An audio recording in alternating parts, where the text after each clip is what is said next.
Hey guys welcome back to the channel super ideas में आप सभी लोगों का एक बार फिर से स्वागत है। और आज की इस वीडियो में हम बात करने वाले हैं क्योंकि 31 मार्च आने वाली है।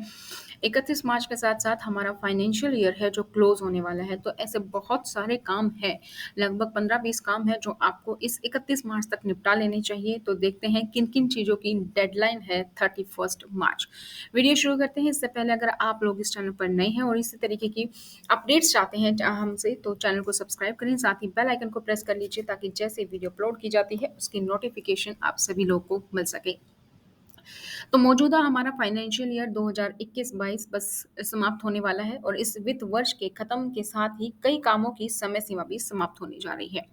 तो इसमें कुछ वित्तीय कार्य भी शामिल हैं जो आज की इस वीडियो में एक-एक करके हम देखने वाले हैं। तो सबसे पहले अगर हम बात करें तो अपने पैन को आप आधार से लिंक करा लीजिए, क्योंकि पैन को आधार से लिंक कराना बहुत ही इम्पोर्टेंट है।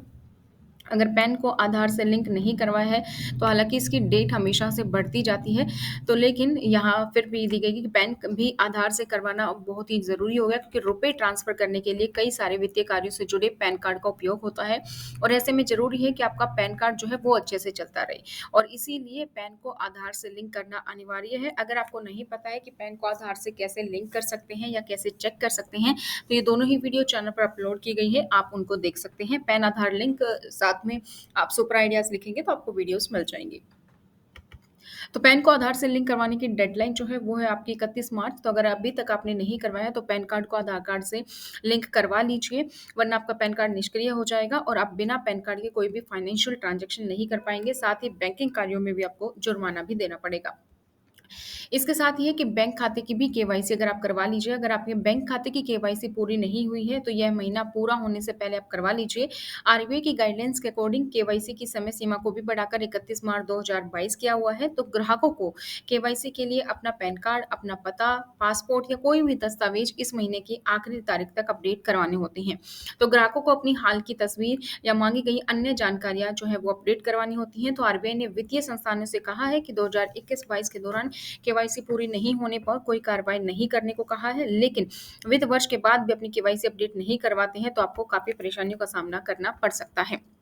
इसके साथ ही अगर अभी तक आप लोगों ने आईटीआर फाइल नहीं किया है या संशोधित आईटीआर आप फाइल करना चाहते हैं, कोई भी एडिटिंग करना चाहते हैं, कोई भी अपडेट करना चाहते हैं, तो कोरोना वायरस महामारी के चलते वित्त वर्ष 2020-21 का इनकम टैक्स रिटर्न भरने की आखिरी तारीख को कई बार बढ़ाया गया था। आखिरी बार आयकर विभाग ने आईटीआर भरने की समय सीमा को 31 दिसंबर 2021 तय की गई थी, लेकिन आप अगर समय सीमा तक भी आयकर रिटर्न नहीं भर पाए हैं, तो अब आपके पास 31 मार्च तक का समय है। आप आईटीआर दाखिल कर सकते हैं, हालाँकि इसके लिए आपको कुछ फाइन देना पड़ता है डिपेंडिंग ऑन कि आपकी कितनी आईटीआर की जो अमाउंट है वो है। अगर आपकी 5 लाख टैक्सेबल इनकम आपकी 5 लाख से कम है तो आपको 1000, 5 लाख से ज़्यादा है तो आपका 5000, इस तरीके से आपको अमाउंट भी पे करना होता है, लेट पेमेंट फीस। तो आप इस महीने की आखिरी तारीख तक भी संशोधित या रिवाइज़्ड आईटीआर नहीं भरते हैं तो आपको आयकर अधिनियम 1961 की धारा 234 एफ के अंतर्गत जुर्माना देना पड़ सकता है, इसलिए जल्द से जल्द अपना आयकर रिटर्न जमा करवा दीजिए। नेक्स्ट है म्यूचुअल फंड में अगर आप इन्वेस्ट करते हैं तो उसको भी आप आधार से लिंक करवा लीजिए। अगर आप म्यूचुअल फंड में निवेश करते हैं तो आपको इसे आधार से लिंक करवाना ज़रूरी है। साल 2017 में पीएमएलए के नियमों में बदलाव किया गया था। इसके तहत एसेट मैनेजमेंट कंपनी को लोगों के आधार नंबर को अपडेट करना होगा, तो यूआईडीए से वैलिडेट करना होगा। इस तरीके की सभी म्यूचुअल फंड को आधार से जोड़ना होगा। ऑनलाइन हो सकता है, ऑफलाइन हो सकता है, एसएमएस के जरिए या ईमेल के माध्यम से भी आप आधार को म्यूचुअल फंड के साथ लिंक करा सकते हैं। साथ ही अगर आपका टैक्स ज़्यादा बन रहा हो, आपको टैक्स से बचना है, तो अभी भी आपके पास समय है। आप फाइनेंशियल ईयर खत्म होने से पहले अगर आप इनकम टैक्स में कुछ बचत करना चाहते हैं, तो अभी भी आपके पास समय है, लेकिन बहुत कम है हालाँकि। तो वित्त वर्ष 2021-22 में कुछ टैक्स फ्री निवेश की योजना अगर आपने बनाई है, लेकिन अभी निवेश अगर आपने नहीं किया है, तो इस महीने की आखिरी तारीख तक आप कर सकते हैं।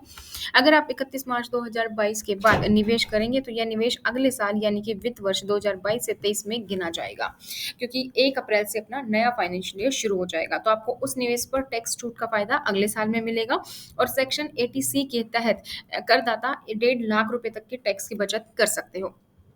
पीपीएफ, एनपीएस या एसएसवाई खाता धारक भी कर ले कुछ काम। तो पोस्ट ऑफिस की योजनाओं के में अगर आपका खाता है, तो यह महीना खत्म होने से पहले आपको एक ज़रूरी काम करना है। पीपीएफ या फिर सुकन्या समृद्धि योजना या फिर आपकी नेशनल पेंशन स्कीम में अगर खाता है, तो आपको चालू वित्त वर्ष में अभी इन खातों में कोई राशि जमा नहीं करवाई है, तो 31 मार्च तक आप जमा करवा लीजिए। इन खातों में न्यूनतम ज़रूरी राशि जमा करानी होगी। अगर आप ऐसा नहीं करते हैं, तो आपके खाते इनएक्टिव हो जाएँगे और आपको इन खाते को दोबारा एक्टिव करने के लिए जुर्माना भी देना पड़ेगा। एक और डेडलाइन थी, वो थी पीएम किसान योजना में केवाईसी। हालाँकि अब इस डेडलाइन को 31 मार्च के बजाय 22 मई कर दिया गया है। तो जो आपकी 11वीं इंस्टॉलमेंट आनी है पीएम किसान योजना के तहत, इसके लिए आप अप्रैल के फर्स्ट हफ्ते में वो जारी हो सकती है, तो इसके लिए आप जल्दी से जल्दी अपनी केवाईसी करवा लीजिए। पीएम आवास की अगर आप सब्सिडी लेना चाहते हैं, तो भी आपको काम करना होगा 31 मार्च से पहले। वो क्या है कि आवास और गरीबी उन्मूलन मंत्रालय यानी कि ministry of housing and urban poverty alleviation ने साल 2015 में प्रधानमंत्री शहरी आवास योजना ने शुरुआत की थी और इस योजना का नाम था हाउसिंग फॉर ऑल। इस योजना का इस समय तीसरा और आखिरी चरण चल रहा है। इस चरण में इस महीने की आखिरी तारीख यानी कि 31 मार्च को पूरा होगा। ऐसे में अगर आप पीएम आवास योजना का फ़ायदा उठाना चाहते हैं, तो ये आपके लिए आखिरी मौका है। फाइनेंशियल इंस्टीट्यूशन में अपने सभी एक्टिव अकाउंट को फिर से केवाई करवानी होती है, चाहे आपका डीमैट है या आपका शेयर ट्रेडिंग है। ऐसी सर्विसेज को केवाईसी हर 2 साल में दोबारा कर लेनी चाहिए, ताकि खाता एक्टिव रहे। इस साल केवाईसी की डेडलाइन 31 मार्च 2022 है। एडवांस टैक्स का भुगतान भी आप कर सकते हैं, बिल्कुल सही सुन रहे हैं। तो सैलरी के अलावा अगर अन्य स्रोत से आय कमाने वाली से एससी को 31 मार्च से पहले आप एडवांस टैक्स क्लियर कर लेना चाहिए। अगर इनके टैक्स लायबिलिटी वित्त वर्ष में 10,000 रुपए से अधिक होने का अनुमान है, तो पिछले इंस्टॉलमेंट की ड्यू डेट 15 मार्च 2022 थी। इनकम टैक्स के नियमों के मुताबिक सैलरीड लोगों से कंपनियां इनकम टैक्स स्लैब के हिसाब से टीडीएस ले लेती हैं। इसके बाद ए से सी को आय के अन्य स्रोत से अनुमानित आय पर टैक्स की गणना करनी चाहिए और अगर यह 10,000 रुपए से अधिक है, तो आप एडवांस टैक्स का भुगतान करना होगा। अगर आपका टैक्स रिटर्न छूट गया है, तो उसको फिर से फाइल कर सकते हैं आप, ये मैं आपको ऑलरेडी बता चुकी हूँ। पेनल्टी के बारे में भी हम डिस्कस कर चुके हैं। इसके साथ ही एडवांस टैक्स का भुगतान मैंने आपको बता दिया है और सीनियर सिटीजन के लिए भी आप पीएमवीवीवाई में निवेश कर सकते हैं। अगर आप सीनियर सिटीजन की कैटेगरी में हैं, नई पेंशन स्कीम प्रधानमंत्री वय वंदना योजना में निवेश करना चाहते हैं, तो इसके लिए भी डेडलाइन आपकी 31 मार्च है। बैंकों पर लोन पर ब्याज छूट का फायदा वो कैसे ले सकते हैं आप, जैसे कि SBI, Kotak Mahindra bank, ICICI या एचडीएफसी, इनमें सस्ते होम लोन की पेशकश की है। तो एसबीआई, आईसीआईसीआई ने 31 मार्च तक होम लोन रेट्स जो है वो 6.70 है, तो कोटक महिंद्रा बैंक में 6.65 है।